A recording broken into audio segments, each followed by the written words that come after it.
Ah, the humble trap card. Even people unfamiliar with the game of Yu-Gi-Oh! Will recognize the iconic phrase, "You've activated my trap card." But over the years, this particular mechanic has fallen victim to the enemy of every long-running game, power creep. Yes, the Mirror Force and Raigeki Break you remember from your youth are no longer the defining meta threats of every format. Cards have become so powerful that even after coming off the ban list, Mirror Force sees no play. So, what exactly happened to trap cards? And why are they so good? Yeah, you heard me right.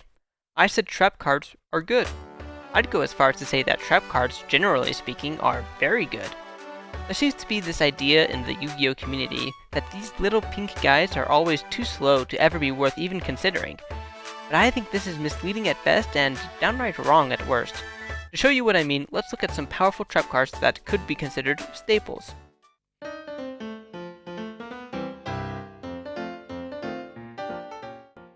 Let's start with the most recognizable trap card that sees play, Infinite Impermanence. One of several so-called hand traps, Imperm is a trap card that bends the rules of the game by being playable straight from the hand. This is where most people scoff and say, actually, Imperm isn't really a trap card because you don't set it. These people have probably never actually played with Imperm, because if they did, they would know it has a second effect that can only be activated if you played it as a conventional trap card. How many clips have you seen where someone in a winning position activates a spell in the Imperm column? Heck, how many times have you activated a spell in the Imperm column? While I'm not denying Imperm sees play largely in part because of its hand trap status, I think people tend to overlook its effectiveness as a traditional trap card as well. And while we're on the topic of hand traps, let's talk about another. If you play any amount of competitive Yu-Gi-Oh!, you are probably familiar with the phrase, "end of battle phase." These words bring to mind one of the strongest board breakers ever printed, a trap card called Evenly Matched. Again, this is a trap card that can be activated from the hand given certain circumstances. Unlike other board breakers, such as Lightning Storm, Forbidden Droplet, Book of Eclipse, and so on, Evenly completely removes cards from play. I can only think of 3 cards off the top of my head that can bring back face-down banished cards, and none of them are competitively viable right now. But again, there's the argument that's not really a trap card. Well, it's not what the card says it's a trap, right? At what point does a hand trap stop being a trap? There are plenty of trap cards that can be activated from the hand, but I don't think that means they aren't trap cards. But maybe you do. In that case, let's look at our next category of traps.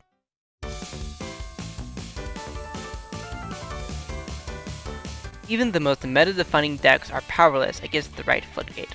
It's no secret that many of these Floodgates take the form of continuous trap cards. These cards can be so format warping, many of them are either currently on the ban list or have previously been on the ban list.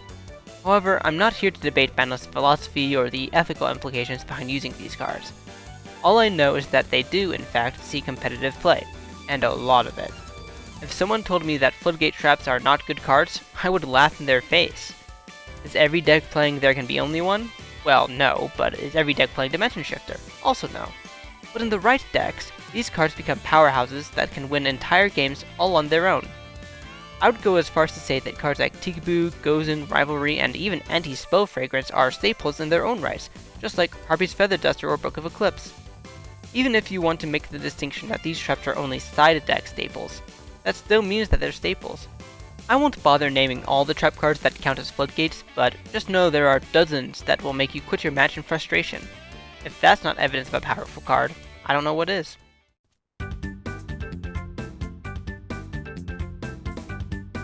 Actually, come to think of it, there is another broken mechanic that trap cards are uniquely positioned to take advantage of: spell speeds.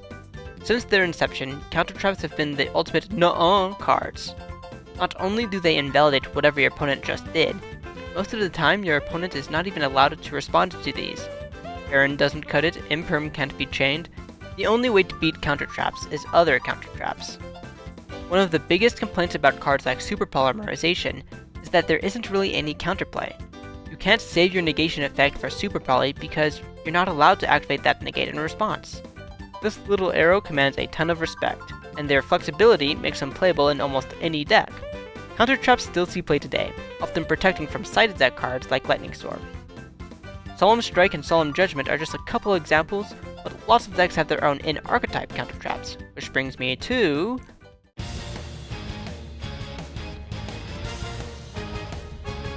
probably the most overlooked trap cards in the game are ones that can only be used within very specific decks. Archetypal traps are not all good cards, but many do see play. The easiest example that comes to mind is Chilimits. All of the Chilimits traps saw play, even the continuous trap and the normal trap. These cards were good, and not just because they had Chilimits in their name. A negate and shuffle, Book of Moon that doubles as Foolish Burial, even an effect to permanently negate a monster's effects. Although you don't play these in most decks, these cards are insanely powerful interactions in Chilimits. Other archetypal trap cards that come to mind are Tri-Brigade Revolt, Shade Brigadine, Branded Beast, Contain, Snow Devil, Superfactorial, Shell Schism. Even cards like Sea Stealth Attack can pull off surprising wins. So even if these cards can't be activated from the hand, even if they don't stay on the field, and even if they don't have built-in negates, trap cards can still be played in a competitive environment, and be successful at that.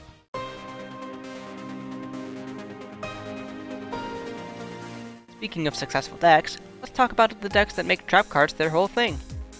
Probably the first deck that comes to mind is Labyrinth. This deck is notorious for shooting out the most fair and balanced traps ever printed.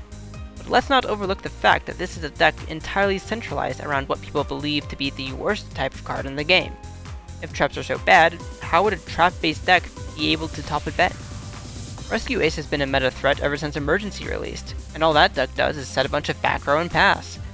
Even Trap Tricks had a stint of playability after the Structure Deck's release. Eldritch and Paleofrog had their time in the spotlight too, so if traps are too slow to keep up with the modern pace of the game, how come decks that revolve around the trap mechanic can do well?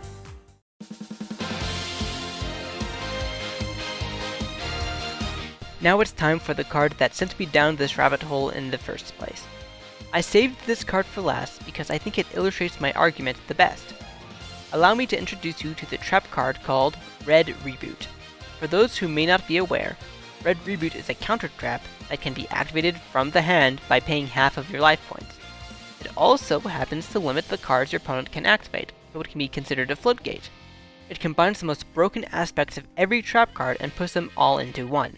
The catch? It can only negate trap cards. That's right, this card only interacts with other trap cards. And what is its current status? Well, look at that, it's banned. At least in the TCG, at the time of writing it's limited in OCG and semi-limited in Master Duel. Why in the world would a card that only negates so-called unplayable cards be put on the forbidden and limited list? If no one is playing traps, this card does nothing at all. So let me ask you this question. Should Red Reboot be allowed at 3 copies? If so, then maybe I'm wrong. Maybe trap cards are utterly useless and a relic of older formats, but judging by reactions to this card's banning, I would think that most people would agree that this card cannot be at 3 copies in the current game environment. Why? Because turning off all trap cards is broken. Because traps are integral parts of many, if not most, good decks.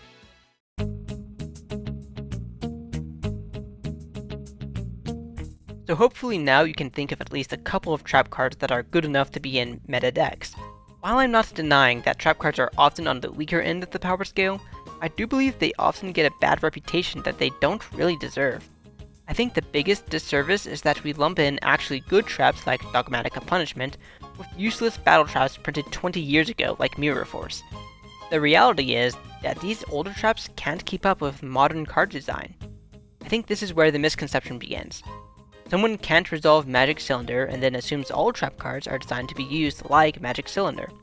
This is like saying all spells are bad because it's hard to keep Swords of Revealing Light on the field, or that all monsters are bad because Marshmallow is too easy to beat. What people don't want to admit is that, in reality, trap cards are pretty playable. So whenever you see someone asking what happened to trap cards, tell them this. They got good. Hey everyone, just wanted to thank you for watching. Also want to thank you for the massive spike in views on that last video. Totally unexpected, but glad you liked it. Also shout out to YugiOhProDeck.com. It's where I got all the card images and tournament results super easy. Shout out to them. If you want to come and watch me beat every mission at Master Duel, I have Twitch. I'll stream like once a month. And yeah, if you have any ideas for other stuff you want to see, leave them in the comments. Thanks, bye.